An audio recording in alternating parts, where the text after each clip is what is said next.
Hi everyone, स्वागत करती हूँ आप सभी का टीचिंग कोर्स के लर्निंग प्लेटफॉर्म पर। उम्मीद करती हूँ आप सभी लोग बहुत अच्छे होंगे, आपकी तैयारी भी अच्छी चल रही होगी। आज की इस वीडियो में डिस्कस करेंगे एस्टेट 2024 की एग्जाम डेट के बारे में। ऑल्दो हमारा 2025 भी आधा जा चुका है, बट अभी भी स्टिल हम बात कर रहे हैं 2024 की, क्योंकि काफी टाइम आपका हो चुका है, लगभग 1 साल आपका हो चुका है और ये एग्जाम आपका हो नहीं रहा है।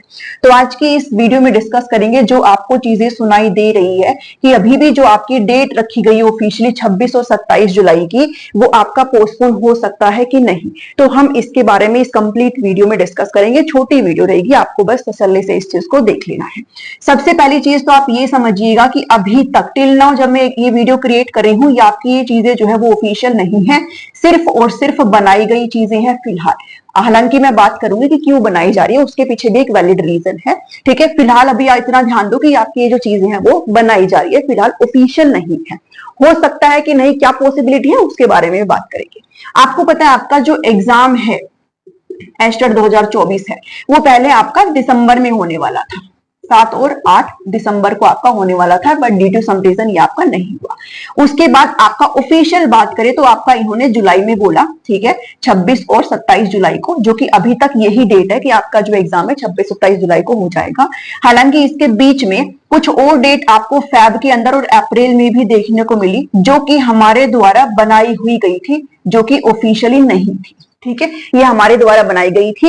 हालांकि ये हमारे हाथ में होता है भाई, यूट्यूब पे मल्टीपल चैनल से आप कुछ भी वहां पर बोल सकते हो, सबका अपना प्लेटफॉर्म है। ठीक है, तो मैं हमेशा इसलिए बात करती हूँ कि आप हमेशा चीजों पर किस पर फोकस किया करो, आपकी जो ऑफिशियल चीजें हैं उस पर फोकस किया करो, सिर्फ और सिर्फ ऑफिशियल।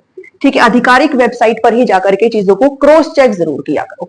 तो फिलहाल आपका ये है, बट अब कह रहे हैं कि आपका पोस्टपोन होने की पॉसिबिलिटी है। आप पोस्टपोन पर भी आ जाइए कि क्यों बात कर रहे हैं हम ऐसा। तो आपको पता है भाई, CSIR एक नेट का पेपर होता है, जो कि नेशनल लेवल का एग्जाम होता है। ठीक है, राष्ट्रीय स्तर पर आपकी ये परीक्षा होती है। और एक आपका स्टेट लेवल का एग्जाम होता है, जो कि हमारा क्या है, एस्टेट है, जिसके लिए हम बार बार पूरे 1 साल से, मैं अगर अपनी बात करूं तो मैं तो एस्टेट ही कर रही हूँ। मेरा तो मुझे लगता है पूरा चैनल ही एस्टेट को समर्पित है। ठीक है, तो एस्टेट की हम बात कर रहे हैं, जो कि स्टेट लेवल पर एक एग्जाम होता है। अब यहाँ पर आपको ये चीज समझनी है कि जितने भी एस्पिरेंट्स है जिन्होंने फॉर्म भरा है PRT, TGT और PGT, वो सभी यहाँ पर प्रभावित नहीं हो रहे हैं। सिर्फ और सिर्फ जो क्लैश चीजें हो रही है भाई, सिर्फ और सिर्फ जो द्वंद है वो किनके बीच में है, साइंस बैकग्राउंड वाले जो भी एस्पिरेंट्स हैं उनके लिए है। क्योंकि ये जो CSIR नेट का जो एग्जाम है, जो कि राष्ट्रीय स्तर पर लिया जाता है, वो साइंस बैकग्राउंड वाले एस्पिरेंट्स के लिए होता है। तो बाकी के एस्पिरेंट्स को टेंशन की कोई बात है भी नहीं। ठीक है, हालांकि मैं ये नहीं कह सकती आप इन साइंस बैकग्राउंड वालों को आप इग्नोर कर दीजिए, बिकॉज ये मेजोरिटी में होते हैं। आप भी सबको पता है भाई, सभी लोग मेजोरिटी में होते हैं ये लोग, तो इनको हम इग्नोर भी नहीं कर सकते हैं, हम इनको भी साथ लेकर के चलेंगे। और बीइंग ए टीचर मुझे लगता है कि हम सबको साथ मिलकर के ही चलना चाहिए। ऐसा नहीं है कि मेरा साइंस का बैकग्राउंड नहीं है तो मेरे को तो कराना ही कराना है, वो जाए भाड़ में। ठीक है, हालांकि मैं अगर पर्सनल अपना ओपिनियन रखूं तो मैं सच में नहीं चाहती हूं कि ये पोस्टपोन हो। ठीक है, बट सबको हम मेजोरिटी में साथ लेकर के मुझे लगता है चलना चाहिए है। तो मेजोरिटी में होते हैं साइंस वाले, जो कि इससे क्या हो रहे हैं भी, अफेक्टेड हो रहे हैं, क्योंकि इनका सेम डेट पर एग्जाम है, उसी डेट पर उनका एचटेट भी है और उसी डेट पर उनका CSIR नेट भी है। अब नेट भी बहुत जरूरी हो जाता है, क्योंकि जो साइंस भर रहे हैं वो बड़ी सिंपल सी बात है, वो पोस्ट ग्रेजुएट होते हैं, उनको अपने हायर लेवल पर अपना नेट भी देना और आपको अपना स्टेट के अंदर भी कहीं ना कहीं अपने आप को सुरक्षित करना है। ठीक है, तो हम इनको यहाँ पर बिल्कुल भी नेग्लेक्ट करके तो नहीं चल सकते हैं। और इसी सीरीज में इनको एप्लीकेशन भी भेजी जा चुकी है, बोर्ड वगैरह को, इनको मेल्स वगैरह भी जा चुके हैं कि भाई ऐसा मत करिए, आप लोग इस चीज पर सोचिए। अब यहाँ पर मैं क्या बोल रही हूँ कि पॉसिबिलिटी आपकी कैंसिल नहीं कहूंगी, पोस्टपोन कहूंगी। ठीक है, पोस्टपोन की जो पॉसिबिलिटी है भाई, संभावना, ठीक है, जो संभावना है किसकी, पोस्टपोन की, वो आपकी ज्यादा बन रही है। ठीक है, ज्यादा बन रही है। हम कह सकते हैं भाई 60% आपकी जो पॉसिबिलिटी है वो बन रही है, क्योंकि हम इनको नेग्लेक्ट करके नहीं चल सकते। सिंपल सी बात है, जो एग्जाम आपका नेशनल लेवल पर है वो तो झुकेगा नहीं, तो झुकना किसको ही पड़ेगा, स्टेट लेवल पर जो एग्जाम है उसी को ही झुकना पड़ेगा। तो ये हम नहीं कह सकते हैं भाई। फिलहाल अगर मैं बात करूं कि मैंने जैसे 1-2 हफ्ते पहले, जब, क्योंकि मैं इसके ऊपर बहुत पहले वीडियो बना चुकी हूँ, मैं इसके ऊपर तभी वीडियो बना चुकी हूँ जब आपकी ये डेट आई थी CSIR नेट की, इसके बाद आई थी, पहले आपका एस्टेट का डेट आई थी, उसके बाद आपकी आई थी, मैं तभी वीडियो आपके लिए क्रिएट कर चुकी थी। ठीक है, बट तब मुझे लगा था कि बिल्कुल ऐसा नहीं होगा, बट यकीन मानो, ठीक है, ये आपका पॉसिबिलिटी 60% बन रही है। और ना पोस्टपोन होने की ठीक है, पोस्टपोन ना हो इसकी पॉसिबिलिटी ओनली 40% आपकी बन रही है।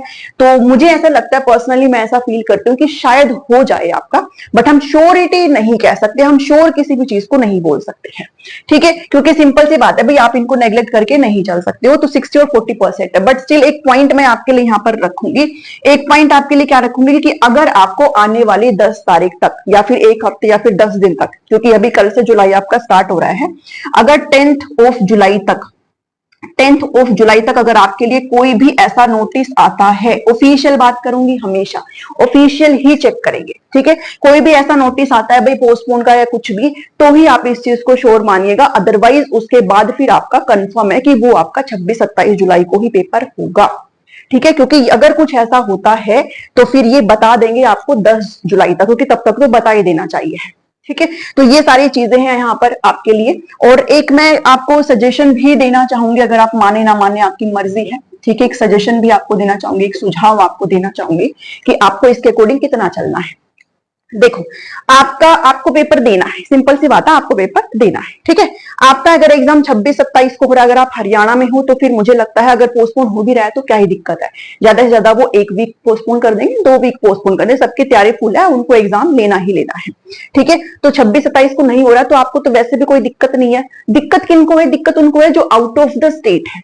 ठीक है, जो आउट ऑफ स्टेट है उनको दिक्कत है, जिन्होंने अपने टिकट्स कर दी है। स्पेशली ट्रेन वगैरह में तो रिफंड हो भी जाता है, फ्लाइट्स वगैरह में नहीं होता। ऐसे बहुत सारे एस्पिरेंट्स है जो बाहर है, जो जॉब कर रहे हैं, जो कहीं कोई केवीएस में भी लगा हुआ है, कोई ईएमआरएस में लगा हुआ है, जो मेरे से कनेक्टेड है, वो मुझे बताते हैं कि हमने अब टिकट कर दी है, अब तो मुझे लगता है मैडम कैंसिल नहीं होगा।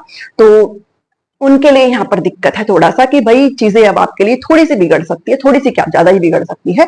तो सजेशन मैं आपको यही दूंगी कि भाई अगर आपको पोस्टपोन अगर चीजें हो भी जाती हैं तो भी प्लीज आप पढ़ते रहिए। ठीक है, मान लो अगर मैं आपको ये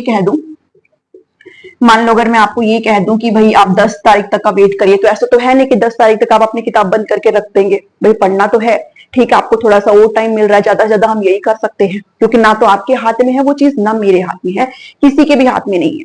अगर ऑफिशियली उन्होंने सोच लिया कि ठीक है इन सभी बच्चों के बारे में हमें सोचना है, तो फिर वो पोस्टपोन कर देंगे। ठीक है, ये छोटी सी चीज है जो मुझे आपके साथ शेयर करनी थी। ठीक है, और बीइंग अ टीचर हम सबको ये एक तरीके से चलना चाहिए। ऐसा नहीं कि आप पीआरटी वाले हैं तो आप ये कहेंगे ये क्या हो गया, वो क्या हो गया। मुझे भी बुरा लग रहा है, बहुत ज्यादा बुरा लग रहा है मुझे भी, क्योंकि मैं कब से पढ़ा रही हूँ आपको एचटेक। मैं जुलाई से मैंने क्लासेस मिड से स्टार्ट कर दी थी, और 2024 करते करते अब मतलब मैं थक चुकी हूँ, इतना थक चुकी हूँ। बार बार मुझे लगता है मैं आपको शो भी करती हूँ इस चीज को, मैं खुद परेशान हूँ इस चीज से कि भाई ये खत्म क्यों करके दे रहा, और फिर से ये इस बारे में बात कर रहे हैं कि पोस्टपोन। बट पॉसिबिलिटी आपकी जेन्युइन है और वो आपकी बन रही है, बट हम श्योर नहीं कह सकते। तो आपको वेट करना है 10 तारीख तक। अगर आपको कोई ऑफिशियल नोटिस मिल जाता है तो ही आप इस चीज को मानेंगे, अदरवाइज फिर इस चीज को आप ये समझेंगे कि 26-27 जुलाई को आपका एग्जाम है। तो इस पर्टिकुलर वीडियो में इतना ही है। सजेशन मेरा यही है, भी पढ़ते रहो, बस आपका काम पढ़ने का है। आपको किसी भी तरीके से ये नहीं सोचना है कि भाई बहुत दूर चला जाएगा, डिले हो जाएगा। ठीक है, थोड़ा बहुत होगा, अगर होगा भी, क्योंकि ये भी जरूरी है, नेट वाला जो एग्जाम है वो भी जरूरी है। तो इस पर्टिकुलर वीडियो में इतना ही है। इसके अलावा लाइव क्लासेस हमारी यहाँ पर रिज्यूम हो रही है, आप उनमें प्लीज ज्वाइन करेगा। और प्रीवियस ईयर क्वेश्चन की सीरीज हमारी यहाँ पर चली हुई है, पीवाईक्यू सीरीज, सबके मैंने सेपरेट जो है वो प्लेलिस्ट क्रिएट कर रखी है। तो मेरे प्लेलिस्ट सेक्शन में जाकर के आप सारी की सारी प्लेलिस्ट को फॉलो कर सकते हैं। ठीक है, तो मैं अब आपको नए नए क्वेश्चन भी यहाँ पर कराने लग जाऊंगी। तो टिल देन टेक केयर, और ये मुझे आपको अपडेट देना था। मिलते हूँ नेक्स्ट वीडियो में। Thank you, thanks for watching. आप लोग क्या सोचते हो, क्या आपकी राय है, मुझे कॉमेंट करके बता दें। Thank you, thanks for watching.